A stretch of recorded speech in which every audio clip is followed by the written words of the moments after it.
penetrate through our ears. So, Prabhu was in Gulf country many years. In between, he was in Mumbai. Again, he is back to from where he got Krishna, and he is now with Krishna's devotees. Not taking much of time. Once again, welcome Vaibhava Krishna Das Prabhu to ICF, and it's a double pleasure to me because the person, the captain of this ICF is also very much here, Achinta Gopinath Prabhu. Yeah, when he was just Ashish Prabhu. So we are from that time, from 2020. As I said, in this group, you will find devotees who are as good as initiated. You will not find only the names with them, Das or Dasi, but they are well aware of things, well versed about Bhagavad Gita, Bhagavatam. So you're going to have tough time, Prabhu. Yeah, and the principal for here is Krishnamurti Prabhu here. He never gets up from the seat. From Mangla Arti to night, you say Krishna night. And then I think so he puts off the system. So likewise, there are so many other devotees. Dear devotees, we can chant one time the Mahamantra and welcome to ICF our new speaker, Vaibhava Krishna Das. Hare Krishna, Hare Hare Krishna, Hare Krishna, Krishna, Krishna Krishna Krishna, Hare Krishna, Hare, Hare Hare Hare, Rama, Hare Hare Rama, Rama Rama, Rama, Hare Hare Hare. Hare. So you have to excuse him for few things because he is on duty, but he's thirsty for serving Krishna as his first duty. Over to you, Prabhuji. Hare Krishna. Hare Krishna. I hope I am audible to everybody. Yes, Yes. Prabhuji, Hare Krishna, Dandavat Hare Pranams. Krishna. Then please accept my humble obeisances at your lotus feet, and please bless me so that I can do this particular service. Um, this this will definitely um, purify me and purify my consciousness, and it will always give me an opportunity to definitely understand and examine and study Srila Prabhupada's purpose bit more. So that is the purpose and the objective of me behind coming and doing this particular seva.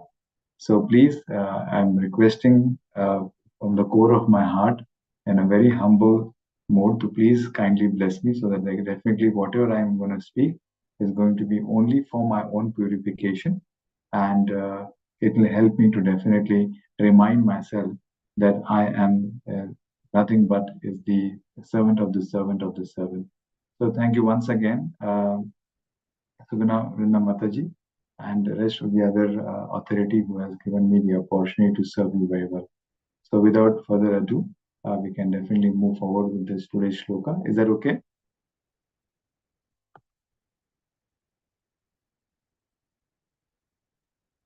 Mataji, can we move ahead with this shloka today? Yes, Prabhuji, Hare Krishna. Very good. Excellent. So allow me to, may I share the shloka? Yes, So Prabhu, I make you host. I will make you co-host. Yeah, you are co-host now. You can share your screen. So today I was told that we are going to read from chapter 5, shloka number 1. Yes. So since we have 1 hour, we'll just jump on the shloka, and then after the purport, we'll do the glorification of the. Yeah, we will do the Mangalacharan, Prabhu, if you don't mind. What? Mangalacharan, yeah. Okay, all right. We'll do it right away.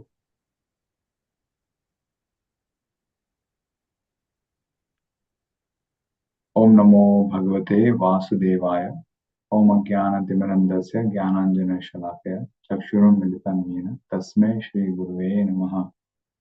Shri Chaitanya Manobhishtam Sthapitam Yena Bhutale Swayam Rupa Kada Mahyam Tadati Sopadanvitam Vandeham Shri Guru Shri Yuta Padak Kamalam Shri Gurum Vaishnavamcha Shri Rupam Shagrajatam Sahagana Sagunatam Tam Sajiva Sadvaitam Savadutam Parijana Saidam Shri Krishna Chaitanya Devam Shri Radha Krishna Padam Sahagana Lalita Shri Vishakhamritam Tam Sajivam Panchakalpataruvesha Kripa Sindhu Vevacha Patititanam Pavanebhyo Vaishnavebhyo Namo Namah.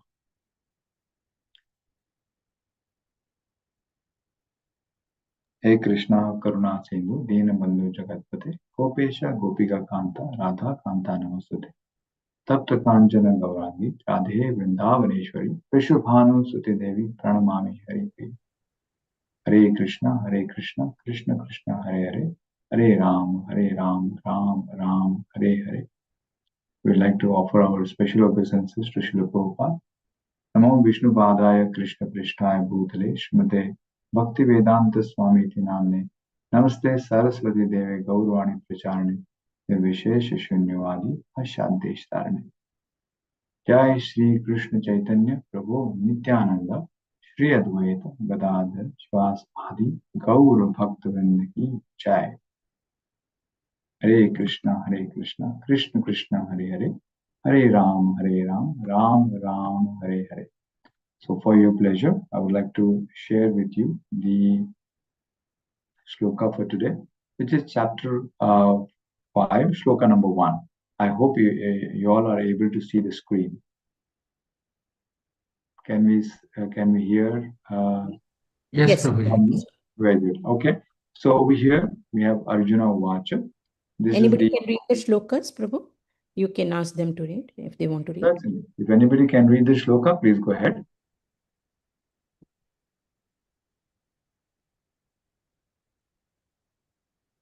Hare Anybody? Krishna. Yes. Yes, Prabhu. Om Shri Krishna Parabrahmane Namaha.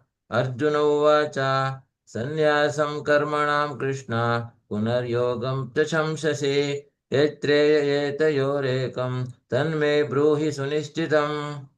Hare Krishna Mataji, Prabhuji, Hare Krishna Mataji. Pranams Prabhuji. Anybody would like to read the translation and then the purport? Please come forward, Hare Krishna, quickly. Hare Krishna. May I read, Mataji? Yes, Prabhu, please go ahead. Prabhu, can you scroll your screen? Hare Krishna. Can I read Mataji? Mataji, let Translation. read the translation and you can read the purport, Mataji. Hare Krishna. Translation by Yes, Srila Mataji. Prabhupada, Srila Prabhupada ki jai. Arjuna said, "O Krishna, first of all, you asked me to renounce work, and then again you recommend work with devotion. Now, will you kindly tell me definitely which of the two is more beneficial?" Hare Krishna. Thank you, Prabhuji. Mataji, you can read the purport. Prabhu, you'll have to scroll a little up. Shall I read Mataji? Yes, yeah, Mataji, please.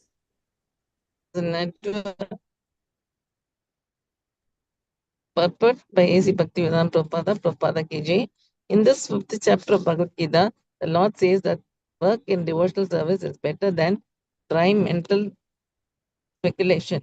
Devotional service is easier than the latter because being transcendental in nature, it frees one from reaction.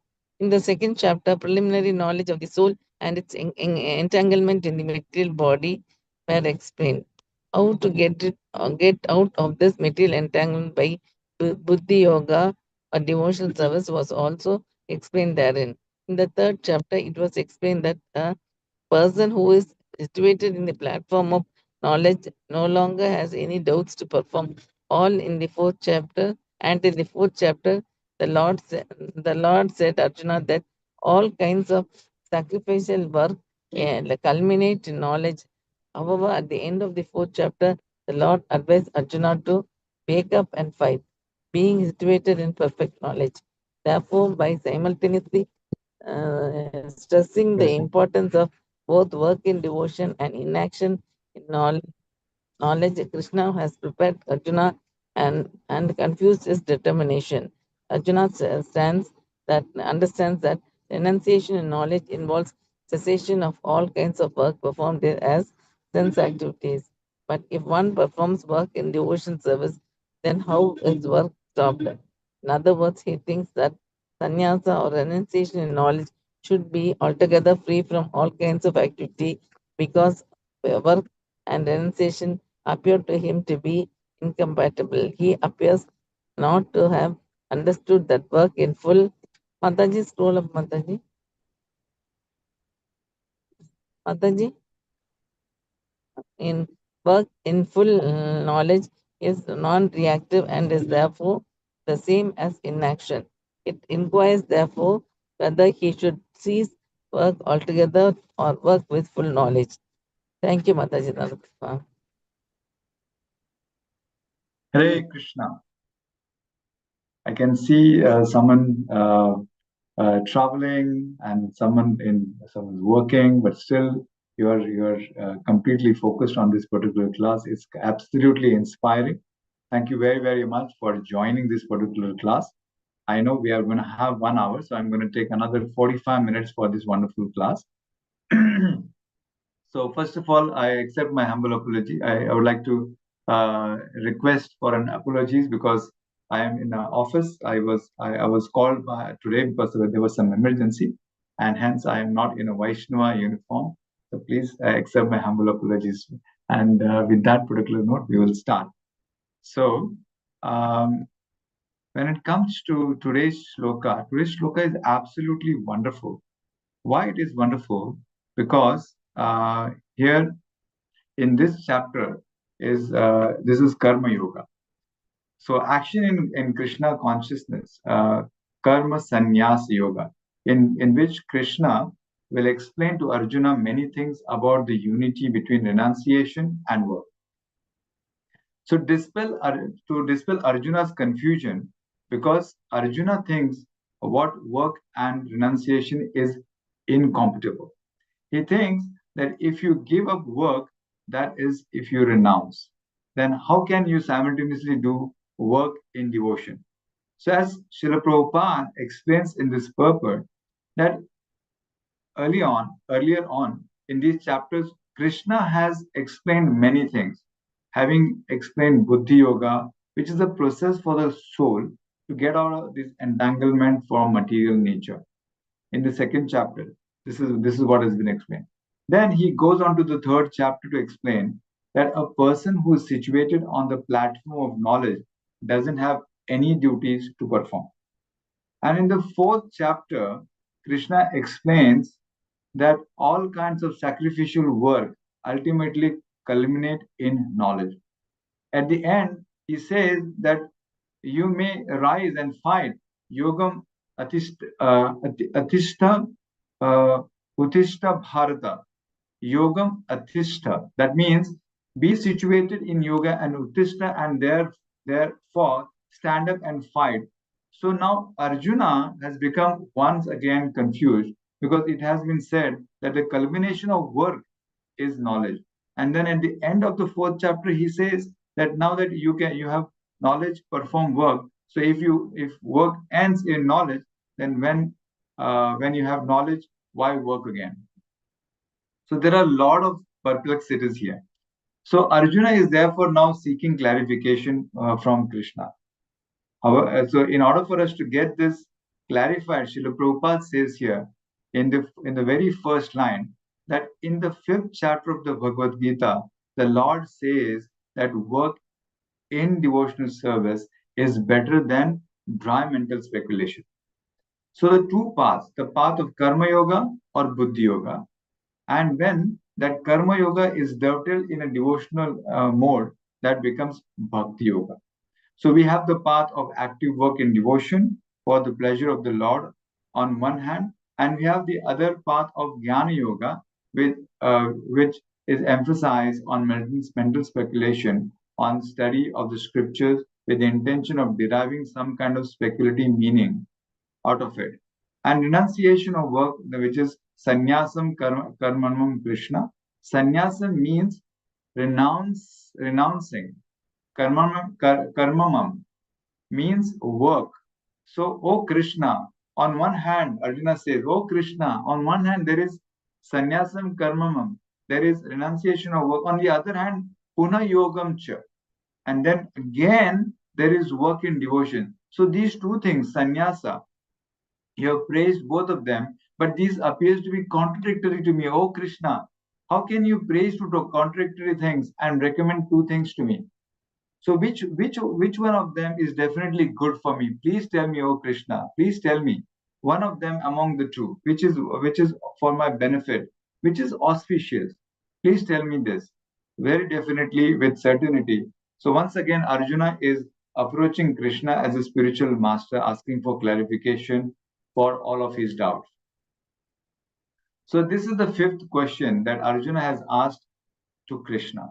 So we can see that even if one follows the path of Gyan, one has renounced work and has attained so-called perfection, still that is not actually perfection.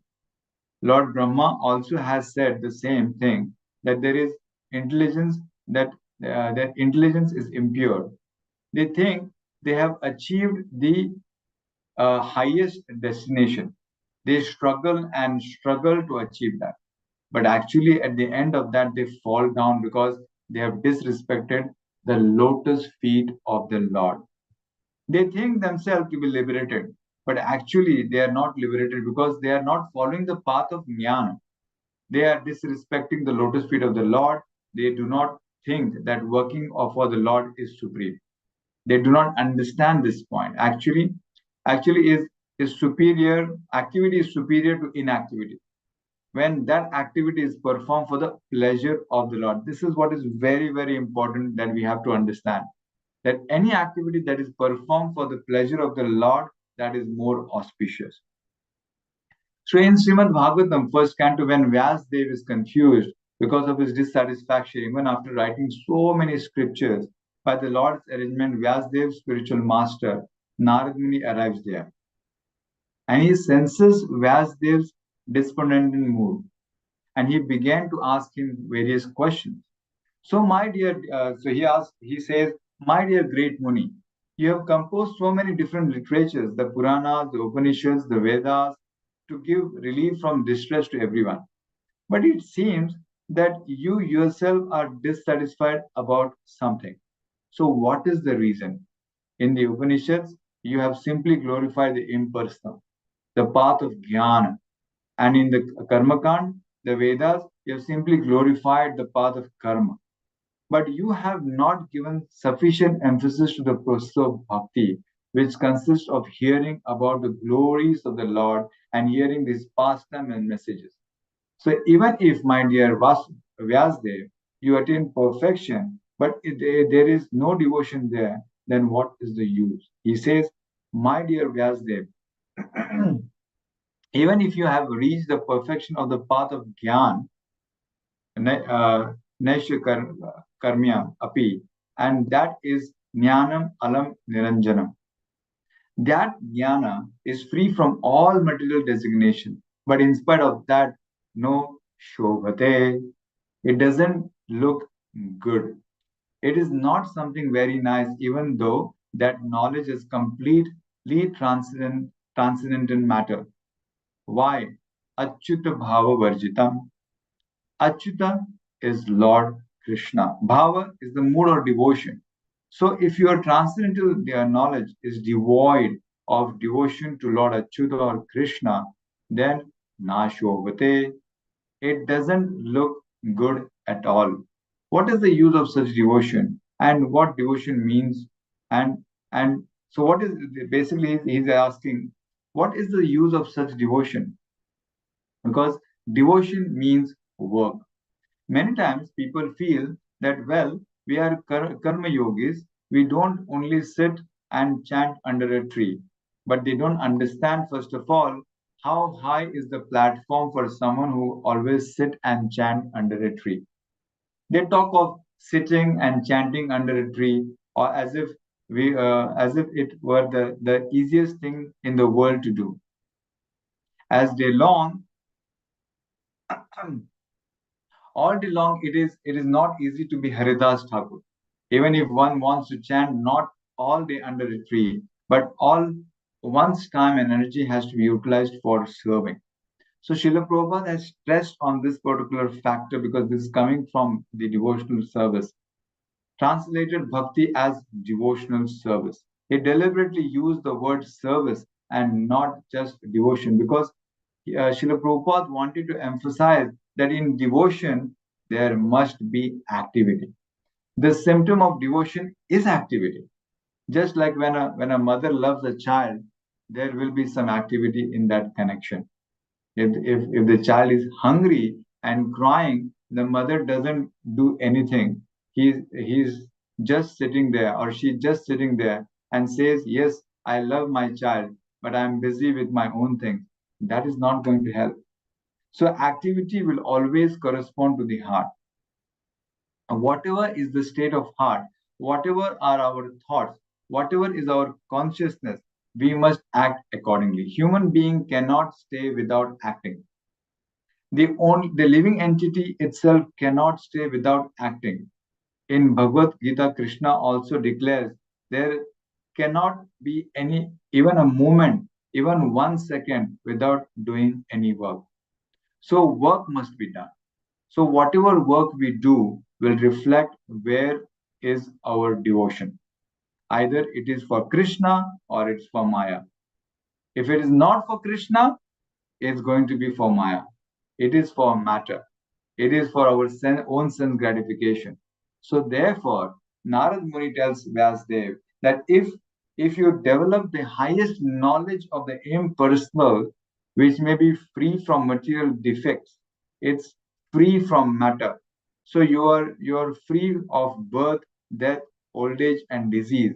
But nevertheless, because you're not working for Krishna, not serving Krishna, not writing and hearing about Krishna, you just want to renounce work. You want to attain to the impersonal Brahman.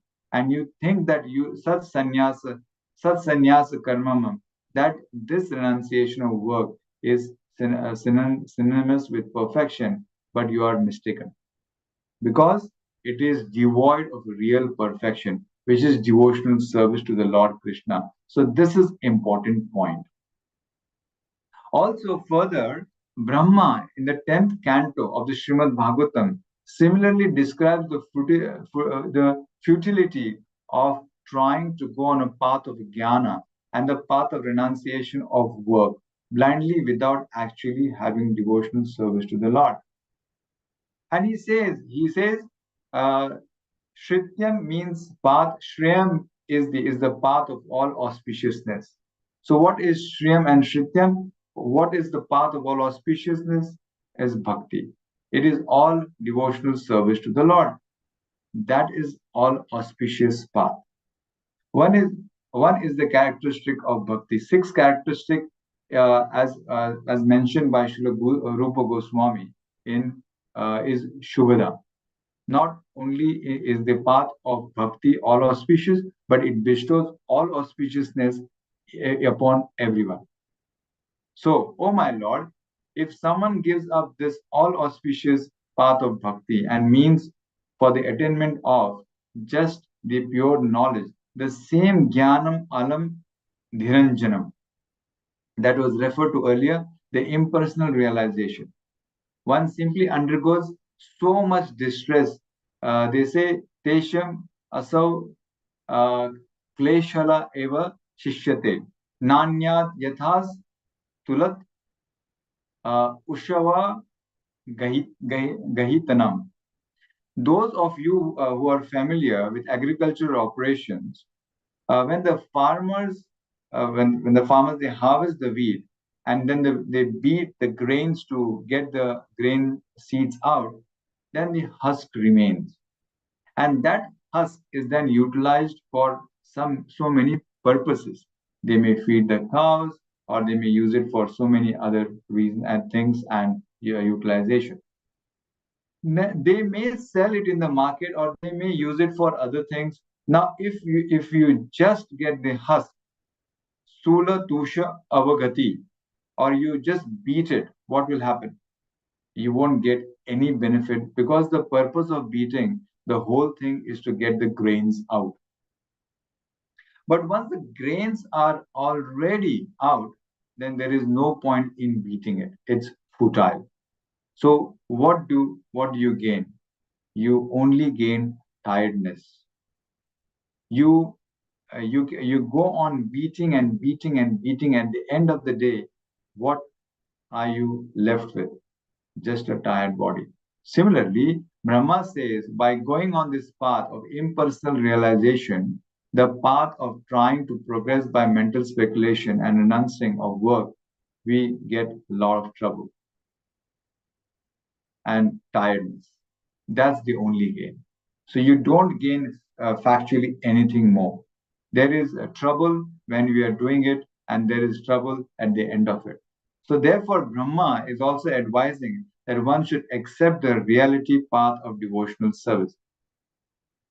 Many places, the same thing has been said, even in Brahma's famous verse, which comes just before the one I quoted. This is the one that was approved by Chaitanya Mahaprabhu in his conversation with Ramananda Rai. Brahma is saying, my dear Lord, one who gives up jnana, prayasam upadasya, the same process of mental speculation, if one gives up, one remains situated in one's social position and dedicates one's life for the process of hearing the pastime and the glories of the Lord from the mouth of surrendered souls or devotees, and offers all respect with one's body, mind, and words to these descriptions. Then by this process, one can conquer him with who is unconquerable. As we all know, another word for another name of Lord is Ajit, who is unconquerable or who cannot be conquered. Now, those who follow the path of Gyan, they want to become God, and that is their philosophy. If you take sannyas in the path of jnana and mayavad, then because you have taken sannyas, you have got a danda with you. Therefore, you become Nara, becomes Narayana.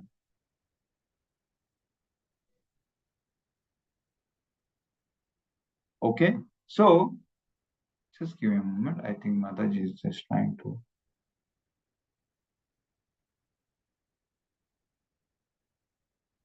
Okay, all right. So we'll try to conclude this particular shloka, and then we'll try to move to the next shloka. But we'd like to focus a little bit more on this particular shloka. Is that be okay for you all? Is that all right? Because I have some more notes, and I would like to focus more on this particular shloka. With your permission, is that okay if I do that? Yes, Prabhuji. Yes. Okay. Okay. I've got some more insights, and I thought of sharing that with you all. Okay. So okay. So where were we? We were discussing about the So where these sannyasis, they basically get this danda, and then they are addressing each other as Narayana. So in this way, their path is full of so much trouble. And in spite of that, what is their goal? They are not satisfied with trying to become great in this world. They want to become supremely great by being equal to God, because they think they are God and they are the absolute. But Srila Prabhupada said, devotees who much more intelligent want to speak of becoming equal to God, which is impossible. They become greater than God, but greater out of love, greater not by calculation. They want to become greater, but the devotee, because he wants to serve that all great, therefore he becomes greater than the greatest. I'm sure from a normal standpoint, we may definitely get perplexed with this particular information. Now Srila Prabhupada says that devotee becomes greater than God in the sense that the Lord submits himself utterly at the feet of his devotees. So therefore, even Ajit can be conquered, even though otherwise he is unconquerable. So by the simple process of devotional service, of work in devotion, one can conquer, one can become greater than God. So those who try to renounce work, follow the path and mental speculation and jnana yoga, they try to become one with the impersonal. They try to become God. They can never become God. They can just be a spark in the impersonal effulgence of the Lord. I'm sure we all have heard this from many other speakers as well before. But those who don't bother about trying to be God, rather they only want to serve God, God's devotees, for them they attain such an exalted destination and position that such impersonalists can never even conceive of. For example, I'm sure we all have heard about so many wonderful pastimes of the Lord in Vrindavan. So see that in Vrindavan, Krishna was completely under the control of devotees. The devotees were far greater than Krishna. How can we say that? Because we can hear so many wonderful pastimes. When Krishna was a child, he would dance, and the gopis would clap their hands, and Krishna would dance to their tune. When Mother Yashoda would chastise Lord Krishna, he would be afraid. When his friend would ask him to play a certain game, sometimes Krishna would lose and he would be punished and he would have to carry his opponent on his shoulders. So in this way, Krishna was easily defeated, but he was defeated by the love of devotees. In this way, he was conquered. So this is the path of success. Everything is paradoxical unless one understands the path of devotion. So when it comes to one who wants to become great becomes small, and one who wants to become very small becomes great, even though he doesn't want to become great. This is the secret of devotional service. But of course, one shouldn't have that calculation, because that is cheating. One will never become really great by that calculation. But by genuinely, sincerely, seriously trying to be very small, one understand that all greatness of Lordship, because gratitude wins over everything. How great is all great Krishna? Prabhupada said there are many religions that declare God is great, but how great that they don't understand. Actually, it is not possible for our tiny brains to comprehend the greatness of Krishna. It is impossible. And his wonderful qualities, to understand his wonderful qualities is impossible. When Chaitanya Mahaprabhu is describing the opulence of Krishna to Sanatana Goswami, in the Chaitanya Charitamrita, we read that Mahaprabhu says that in course of time, it may be possible for someone to count the number of grains of sand on a sea beach. It may be possible to count of stars in the sky. It may be possible to count the atoms in the whole universe. It may be possible to count the snowflakes, but one cannot estimate the wonderful glories and the qualities of the Lord. That's impossible. As we all know, even Ananta Shesha, what to speak of Brahma, Shiva, and all demigods and the great sages. Even Ananta Shesha, who is the Lord's incarnation, even he, with his numerous mouth, he has been chanting from time immemorial the glories of the Lord and still not able to reach their conclusion. And even though he will go chanting, he will still never reach, he will never be able to reach the wonderful glories and different glories of the Lord. What to speak of Ananta Shesha, even Krishna is sometimes puzzled by his own glories, his own qualities. Even if he cannot fully comprehend himself, that's why sometimes he takes the role of devotees and he becomes Chaitanya Mahaprabhu. Chaitanya Mahaprabhu ki jai. So Krishna becomes Mahaprabhu to understand himself better and also to appreciate what is about him that devotees find so attractive. And then, of course, he also wants to experience what the devotees experience. Specifically, Krishna comes in the disguise of Chaitanya Mahaprabhu in the mood of Radharani. So if all these things are dovetailed for the service of the Lord, then automatically everything becomes perfect. And that is called as Yukta Vairagya. Chaitanya Mahaprabhu's teaching is Yukta Vairagya as opposed to the dry renunciation that is being talked about here. Sannyasa Karmamam. Chaitanya Mahaprabhu said to utilize everything for Krishna's service, how can anything be meaningless? When we understand its connection to Krishna, what is there to renounce in this world when we know that nothing belongs to us? What is there that is inauspicious when we see that everything comes from the all auspicious, the Lord Himself, Lord Krishna? So, for one who has this vision, everything becomes auspicious. So, for one who doesn't have the vision, then there is a duality. So, by working for Krishna in devotion, engaging all senses in Krishna's service, automatically all these mysteries and all that apparent paradoxes are revealed and everything becomes resolved. So, this is Arjuna's question to Krishna: who's superior, working in devotion or renouncing work?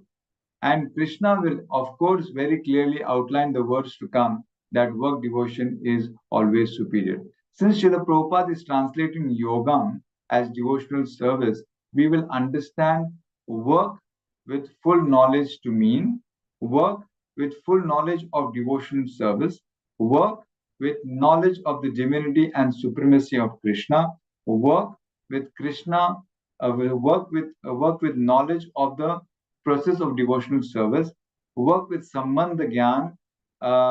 All these things really dovetails in the service of Lordship. So, what is the goal? The goal is to become one with Krishna, or goal is to love of Godhead. Yes, it is the speculative knowledge. It is not Bhakti Yoga. For example, we hear about the process of bhakti. We hear about the holy name. We hear about the different levels of chanting. So many wonderful things we hear about. We obtain knowledge, but that knowledge is supposed to be with bhakti. Is the purpose? The purpose is bhakti. The goal of such knowledge is meant for elevating us in love and faith. So such knowledge is important. But knowledge that leads us to the impersonal understanding, knowledge that is not based upon devotional principles, that is based upon speculation rather than on the principle of oral reception in faith, directly accepting the words of Krishna, that knowledge is rejected. Like Mahaprabhu explains to Sarvabhauma Bhattacharya also, that the words of the Vedas and the Vedanta Sutra are like sunlight, as clear as the sunlight. So your explanation for these words are like clouds that cover sun. I can understand, he says, I can understand the Vedanta very clearly, but cannot understand your explanation. The Vedas and the Vedanta must be accepted for its direct meaning. Mukhya Artha, that's what he says, Mukhya Artha. You must accept that. But if you give some interpretation and change the meaning, then you can never understand. So, for example, like Brajvasis did, for example, they even gave up the ideas of wanting to know Krishna or divinity or Krishna as God, right? Krishna has played so many different leelas in front of Brajvasis. So many times they were so perplexed because Krishna wanted to show sometimes his divinity, sometimes his a different rupa. But because Brajvasis were so in love with Lordship, simply only and only love, they did not wanted to hear or they did not wanted to speculate about their understanding. That's all. That is called Raga Bhakti. Raga means where the attachment is so strong that one is completely absorbed in the object of one's devotion. And we have so many saints, we have so many examples, different saints. They just wants to absorb in Lord's wonderful devotion. Because they say once you get the nectar of the Lord's devotion, you don't want to hear anything else but only and only wonderful pastimes of Lord. And you want to get absorbed in that pastimes of the Lord. And therefore, such attachment and absorption, there is no place for any other knowledge or anything like that. There is no place in their consciousness for anything else except just pure love, pure absorption. But in general, as sadhakas, certainly we should try to know whatever is stated in Srimad Bhagavatam. Same speculative knowledge, Gyan and Karma. Karma refers to fruitive work, and Jnana refers to speculative knowledge, as we have heard so many wonderful times. However, as we also have heard this particular wonderful shloka, which says Anya abhi lashita shunyam jnana karma di anavritam anukulena krishnanu shilanam bhakti uttama. So uttam bhakti, or that bhakti which is top most, that devotional service which is the highest, is being defined as that which is anavritam, not covered. Avrit means cover, anavritam means not covered. So that devotional service is supreme, which is not covered by jnana or karma. That means by fruitive activity or by process of speculation, Krishna cannot be achieved. Maybe the word Krishna means we may definitely hear, or we may heard so many different speakers saying maybe the word Krishna means this, or Krishna is black, therefore this, therefore that. We make our own speculative conclusions, but rather it is only Krishna Anushilanam, Anukulasya, favorably rendering devotional service to Krishna, uncovered, unmixed with speculative knowledge or fruitive activity. That is the highest bhakti. Yes, that if you go too much into it, could provide it, but if you understand the purpose of it, not wrong to analytically understand the Shastras. As we all know about our six Goswamis, it is said they also very analytically studied the Shastras. So very thoughtfully they applied their mind and they studied and they analyzed. So it is not wrong to analytically study our Bhakti Shastras. But what would be wrong if that you get so involved in the analysis that you get paralysis? So that is wrong. And that is what Srila Prabhupada and Acharyas have always stressed on. Therefore, the work of the Acharyas are used. Uh, that's why they are necessary for us, so they can guide us, they can make us understand how to read what Shastras and what is the implication and what is the simple understanding. So the problem comes when the literature, the information given even in the Bhakti Shastras, may contradict what our senses tell us. Therefore, analysis will have its role, but it has its limitations as well. So, all these things has been clearly mentioned by Srila Prabhupada in a very nice manner. As Srila Prabhupada as well mentioned, he also explains in the second last line, which says he appears not to have understood that work in full knowledge is non-reactive. Non-reactive means that there is no material reaction. In the earlier part, in these early chapters, as the fourth chapter, he has discussed, Srila Prabhupada has discussed karma, vikarma, akarma. And he has also explained the karma is ordinary pious activity which brings good reaction. Vikarma is sinful activity which brings bad reaction. Akarma is spiritual activity which doesn't bring any material reaction. So he's basically, Srila Prabhupada here is mentioning work in full knowledge means akarma here. Is non-reactive. That is it doesn't bring either pious result or sinful result. This is what Srila Prabhupada is actually trying to bring all of us to understand. So it brings, of course, spiritual results. That is what is very, very important when it comes to our activity. We all are supposed to focus on devotional activity, devotional service. Spiritual work brings spiritual results, but it's non-reactive in a material sense. And therefore, the same is in action. Inaction means because Arjuna's logic is that activity causes a reaction. Reaction causes bondage. Bondage causes suffering. Therefore, if you don't want suffering, you shouldn't have bondage. If you don't want bondage, you shouldn't have reaction to your work. And if you don't want reaction, then don't work. Be inactive. So if there is inaction, then there is no reaction, no suffering. It doesn't work like this. It does not work like this at all. because in action, really speaking, Krishna has explained all this in the earlier parts. In action really means that we work for Krishna, and then there is no reaction. So that so in that sense, we can understand that word inaction here, from a material sense, you are not doing anything material.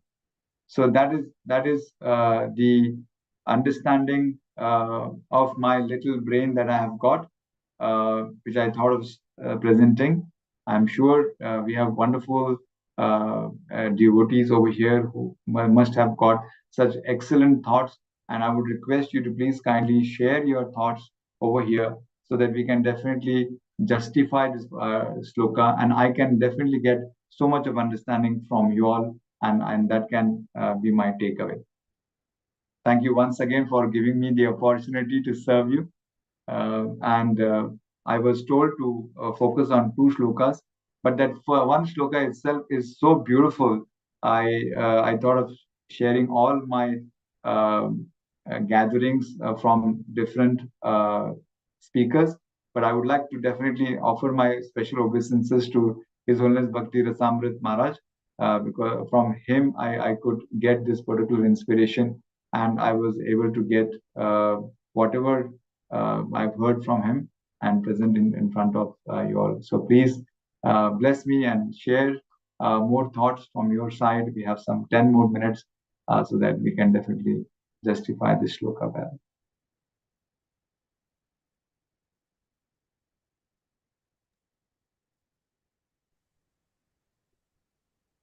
No issue, Over to Prabhu. you, Mataji. It was fabulous.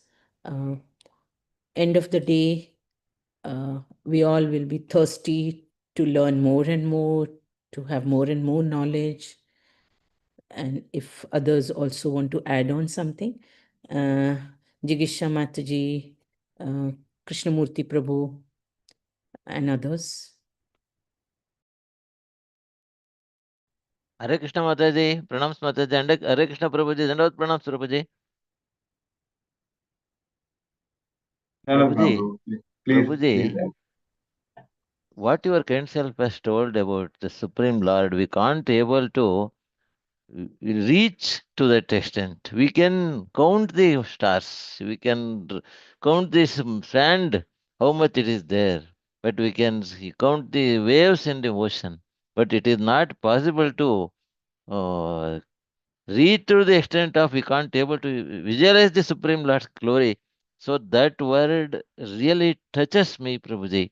So we are all very very tiny, and very tiny means so small, tiny. We are least in the dust. So the thing is, hearing about Supreme Lord itself is a blessing for us, really, or otherwise, because without His grace we can't able to hear all these things. So if by hearing this class, particularly this devotional work, devotional service, how much it is so important for our regular day-to-day life.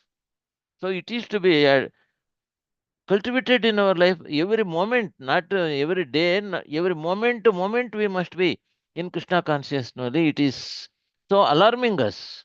So we must not forget Sri Krishna forever, and then we must be always remembering Krishna. Then only we will survive.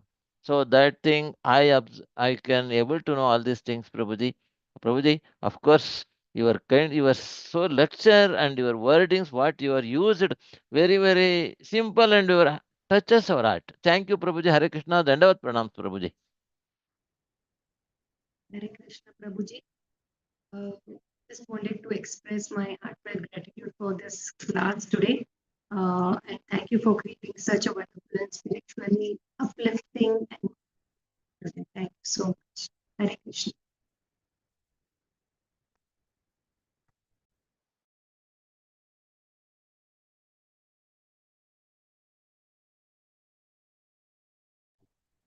Hare Krishna, dear devotees. Others, if they have any queries, any doubts, or they want to add their own understanding, they can anytime share in the group and we will pass on to Prabhu. And if you have any doubt, any questions, also we will pass on to Prabhu so that he can reply you accordingly. So if there is nothing more to be added, then Prabhu, with your permission, we can stop here. Vancha kalpatarubhyascha kripa सिंधुभैव च पतितानां पतितानां पावनेभ्यो पावनेभ्यो वैष्णवेभ्यो नमो नमः वैष्णवेभ्यो नमः अनंत कोटि वैष्णव वृंद की जय श्रीला प्रभुपाद की जय ग्रंथराज भागवतम